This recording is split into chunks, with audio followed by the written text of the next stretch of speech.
Hi, welcome to Open Studio. We'll be discussing on mastering the business of your talents. I have a co-presenter with me, Chesna. Good day, and with us today is Karen. She's the CEO of Career Planet, an NPO, and today she'll explain to us how she got to start her NPO and the pros and cons about going into business. Back to you, Oscar. Yeah, you see, entrepreneur these days is more or less like what everyone wants to do. Everybody really desire, they want to be their own boss. They want to set the time when they wake up, when they go to work. They just don't want to be under anybody's control. Fine is awesome.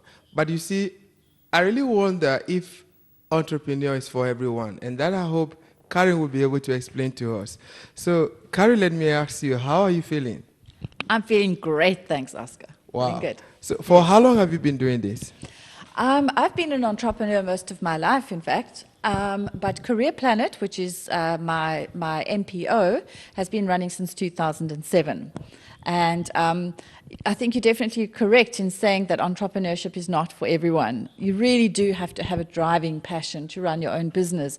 And you need to understand that there's a lot of hardships that you're going to have to come up against and you're going to have to conquer. And so I'd say it's really not for the faint-hearted. Okay, let me give it to you now.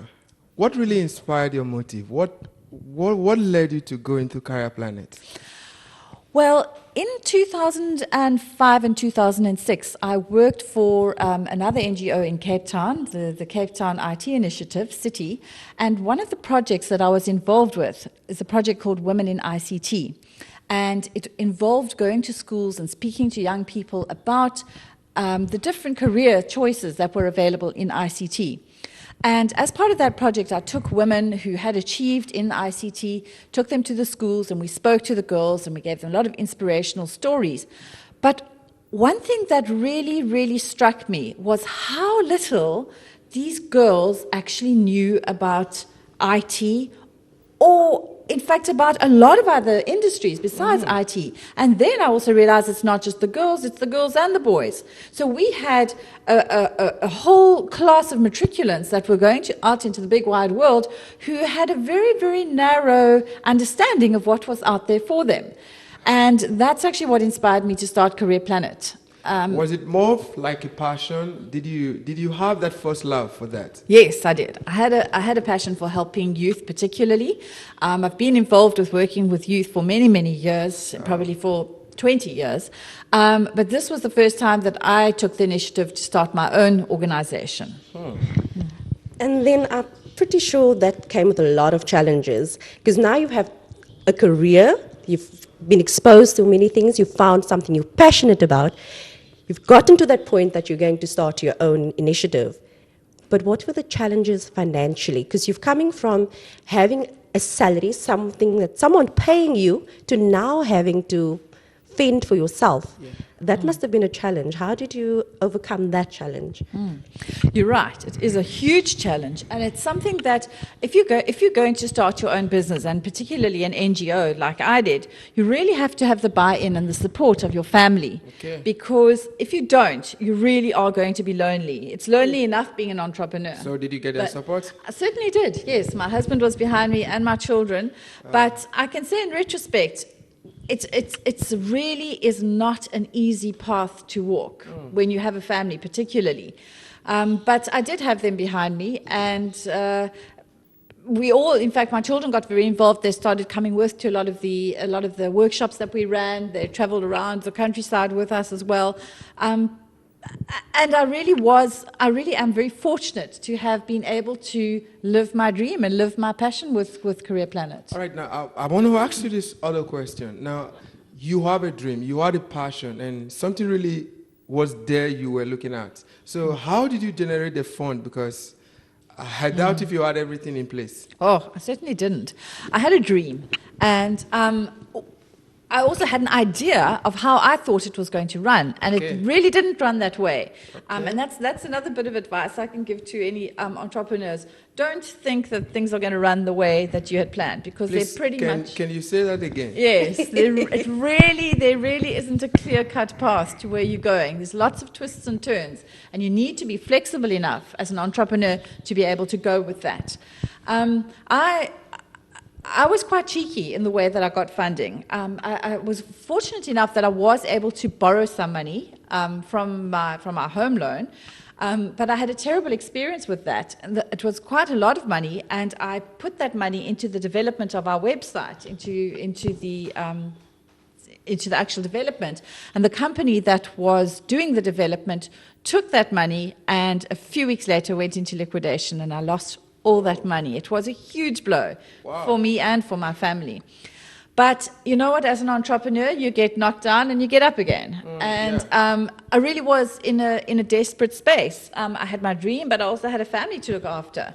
And I started writing letters, writing proposals, phoning people, doing a lot of research as to who was offering funding for NGOs particularly. And there was a government fund that I discovered, and I just started pestering them, emailing them, phoning them, with no response whatsoever. Very frustrating, but I knew there was a lot of news coverage about all the money that was in this fund, and I thought, I need to get a piece of that. So what I did was I scraped together the money to buy a one-way ticket to Johannesburg, to Pretoria. And I said to myself, I'm not coming back until I've got the money I need to start up. End of story. And it literally took me 2 days sitting outside this man's office, seeing him walk in and out, seeing other people walk in and out, trying to catch his attention, not having much success. Wow. On the second day, his secretary just rolled her eyes when she saw me sitting there, and she just left me, and she said, well, I can't help you. And I said, well, Nobody was talking to you. Nobody was talking to me. I sat there and I said, well, I'm not leaving until I see this man. Wow. And on the second day, I still have such a clear mental picture of his face. He was sitting at his desk, and his secretary brought him in a pie. Okay. This is the man that was running this fund. Brought him in a pie for his lunch. And I thought, it's now or never. There's nobody else in his office. I'm just going to take this opportunity. And I'm not saying that you should invade people's personal space, but in this case, I was desperate, and I believed that he needed to hear what I wanted to tell him. And I went into his office as he was taking a bite of this pie, and I said, I'm really, really sorry to disturb you, and I know what I'm doing is wrong, but you have to hear what I have to say. I've got something you have to hear. And that was action. That was action. That was action. And he put the pie down, and he looked at me, and he shook his head, and he said, okay, tell me what you need to tell me. And that, from there onwards, told him the story. He got excited. Next minute, he was phoning his colleagues and said, you need to be here. An hour later, his room was full of people, and he said, right, tell them again. Wow. And I told them again, and they said, fine. So probably that must have been very frustrating for you to waited for 2 days, and after 2 days, you just have to fight your way into his office. Yes. I think that was very, very, very passionate of you, and that was very determined. Determined, and let me tell you, I was very fearful at the time. One of the things I've learned as an entrepreneur is, even if you have a lot of fear, and you probably will have a lot of fear and nervousness, just don't show it. Okay. Just don't fake it to make it. Yeah. Look confident, even though you might not be feeling confident at all. And what people see, what you show them, is what they see and they believe. Now, before she asks you the next question, let me ask you, were you not worried if you walk to meet with him and he just simply say, oh, please, I don't want to see you, get out of my office? You were not afraid of that? I didn't even think that. You never thought I just of that? decided, this man needs to hear my story. That was brave. And that's what I did. And on that note, what was that story? So what does Career Planner do? How does it service the community? Right.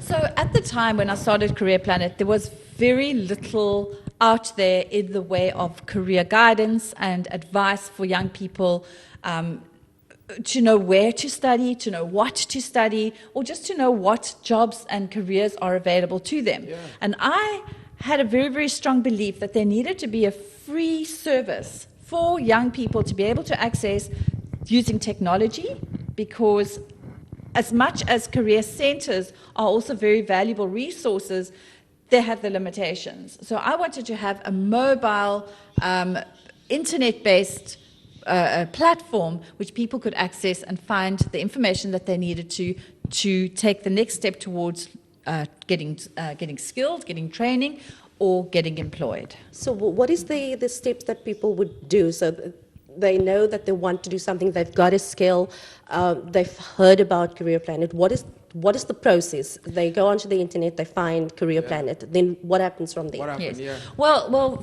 first of all, Career Planet has got two interfaces. You can access it on the internet, on your computer, or on your mobile phone. That's and awesome. it is optimized for Mobi. Okay. So there are a lot of things that Career Planet offers a user. One of them is it is a place for employers to actually post opportunities. And those can be opportunities that are jobs, bursaries, learnerships, even volunteering, any kind of opportunity that helps build a person up towards Excellent. building a career. Excellent. So that is the one side. On the other side, it is a place where job seekers or work seekers can go looking for work or looking for experience, because even if there are not jobs available, you've got to consider the option of going and volunteering your time, because you can get a lot of experience, which makes you then a more desirable candidate for somebody who's Okay, just hiring. because of time, let's look at this. How do you think the entrepreneurs out there could actually access funding, probably through the same process? Do you think it's still very much possible? In the NGO sector, I'd say it's getting more and more difficult. It's actually the NPO now, non-profit organization So sector. in that scenario, what must they do? Quite well. The first thing that you have to do if you want to start an NPO is you need to establish the need. You need to be sure that you're not doing something that is already available. First of all, make sure there is a need for what you're doing, of what you're offering, and then there is quite a strict legal process that has to be followed. You need to be registered as an NPO, and there's quite a lot of admin that goes with that. You need to be registered with SARS. There's a lot of admin that you have to follow in order to make you somebody that another person would invest their money in or sponsor their money to. What would you say, what is your opinion on getting funds in this day and age? Is it a must to get a funder or invest it, or can you actually use your services and skills and start out small, get in a little bit and grow it from there? Before you answer though, we're going to a quick ad break, and when we get back, Karen will give you the secret to getting the funds.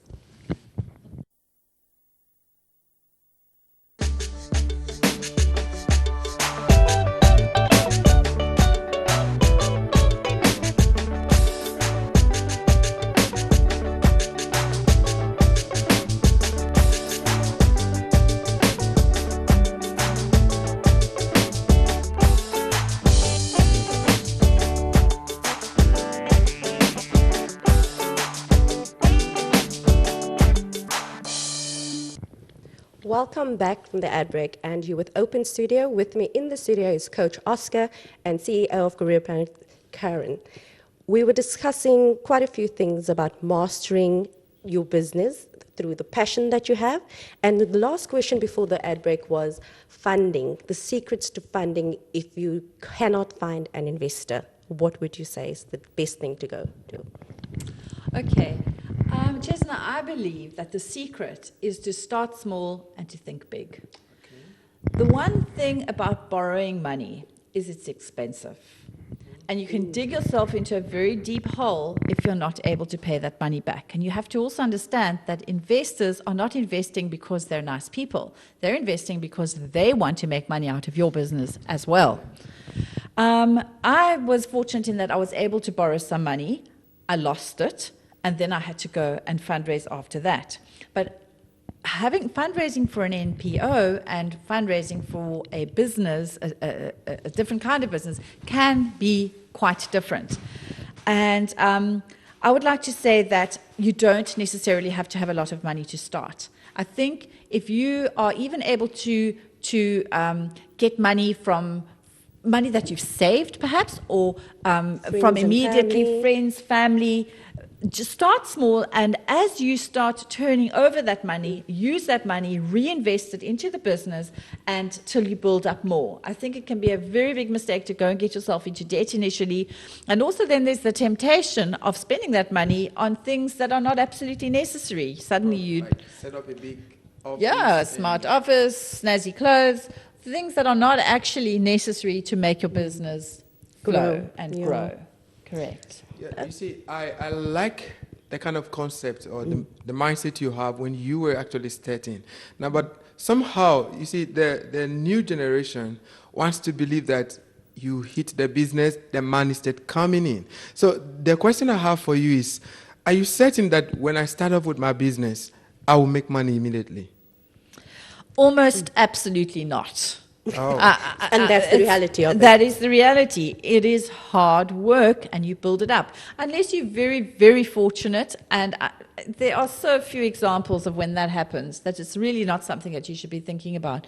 You need to be prepared to put in a lot of hard work and be clever about the way that you spend your money and the way that you market your company. I think one of the underestimated facts about running a business is how you market it as well. Because no matter how brilliant your service or your offering is, unless people know about it and unless you market it in a way that they want it, you will never be discovered. You'll never be successful. So you really need to market yourself and your business. Okay, it's fine. Now you're driving me to one of the areas I actually specialize in, marketing. Now let's look at it this way. Getting your product out there is kind of very expensive. I hope you know that. Now, what are the little ways you feel a very small startup thinking big can actually leverage on something available so he can actually get his product out there? And don't forget, I always believe that whatever you have, whatever you do, someone else is doing it. So how do you think this person can start small in terms of marketing? Well, the current...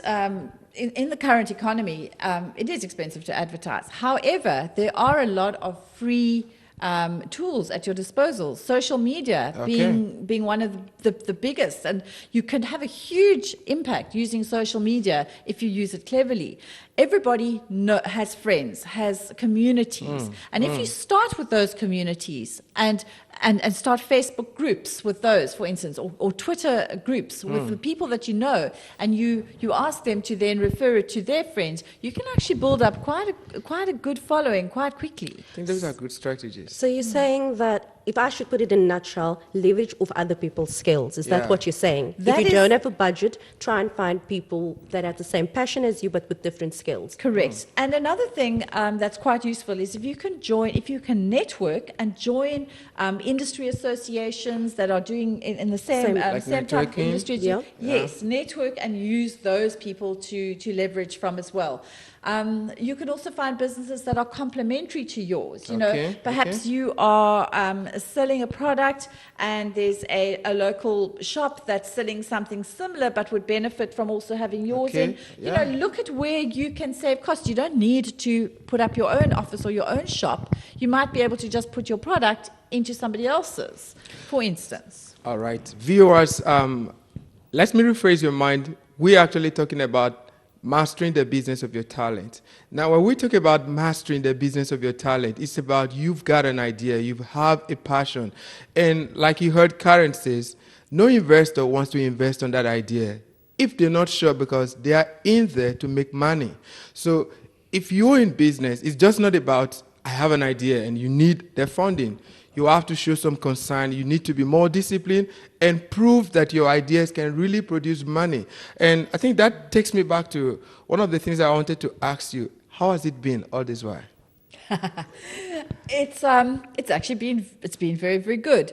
And we've been fortunate at Career When you Planet. say good, you mean you've never had any hiccups, no challenges? No, plenty of hiccups, but that's part of the ride. You know, I don't see that necessarily as a bad thing. I see that as it's part of the path, and the path is bumpy, but as long as you're continuing forward, you know, you're still going to be okay. I mean, Career Planet has grown in the past since 2011, where we put our new mobile platform in. We've grown to, we nearly have now about nearly 90,000 registered members, and we have more than 130,000 visits to the site every month. Wow. And it's growing. Every year on year it grows. So I'd say we're very, very successful from that point of view. We're also now getting to a point where we are an attractive option for other businesses to come and advertise on our site because they know exactly who their target market is. We have very good analytics of who uses the site. So it's actually, I'd say the business is really doing well from that point of view. Fantastic. That's a good one. So now you've told us what changed from 2011 going onto the mobile sites. What's next for Career Planet? Yeah. In terms of what Career Planet wants to offer, e-learning is definitely the strong focus going forward. And we've been working on it for quite a few months already, developing a portal within Career Planet, which will be dedicated to free online learning or low-cost online learning. We believe, for Career Planet, the whole point of starting Career Planet was to help young people who don't easily have access to that information usually. So we're a portal where you can come and you can get a lot of information, including upskilling yourself. So if I understand correctly, early on you were mentioning the people that use your service, you mentioned people, job seekers, and you mentioned employees or employers looking for employees. Yes. So with what you're saying with the e-learning program, it's also a portal for students at the moment that are still in the learning phase. So even if they haven't completed their studies, they can still make use of your website and get the necessary skills if they know what they want to do going forward. Would you say that would be an accurate description? Of yes, it would be. The site itself has a lot of information for different user groups. So for instance, if you are a learner at school, you will find a huge amount of information on job descriptions and entry requirements to training institutions and which training institutions are accredited or not. That is the one side of it. You'll also find a lot of information to help prepare you for the world of work. So whether it is to create an online CV, which is something which you can do on Career Planet, or whether it is just hints and tips on what to do when you go for that all-important job interview, what to say, what not to say, what to wear, what not to wear, those kinds of things.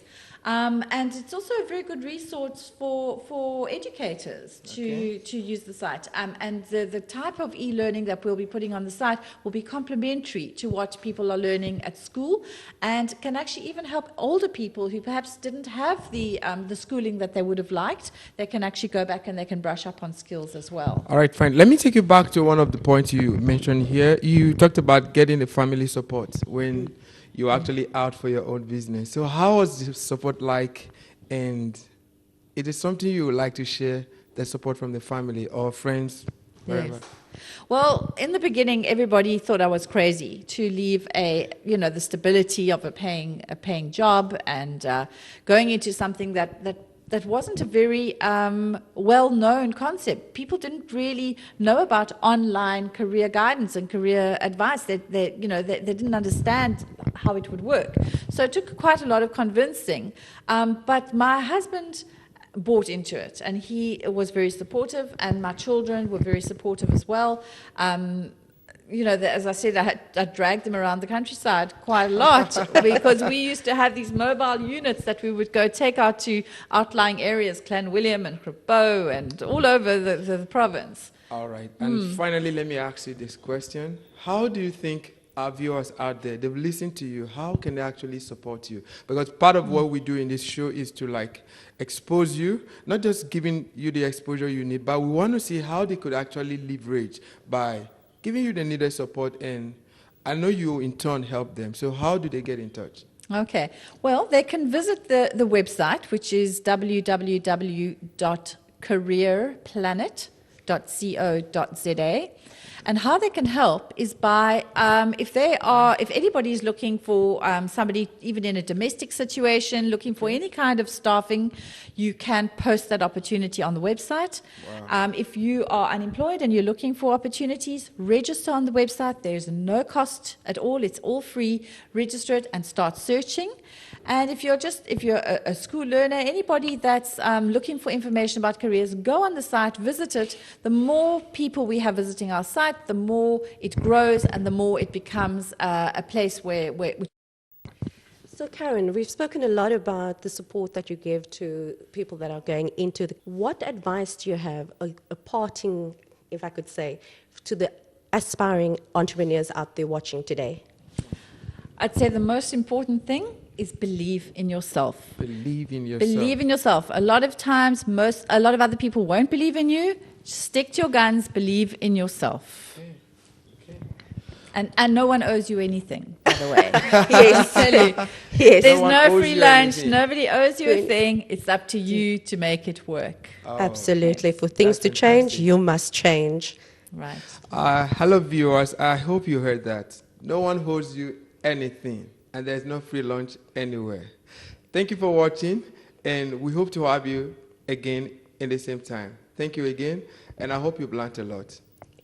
Yes, thank you guys for watching Open Studio today.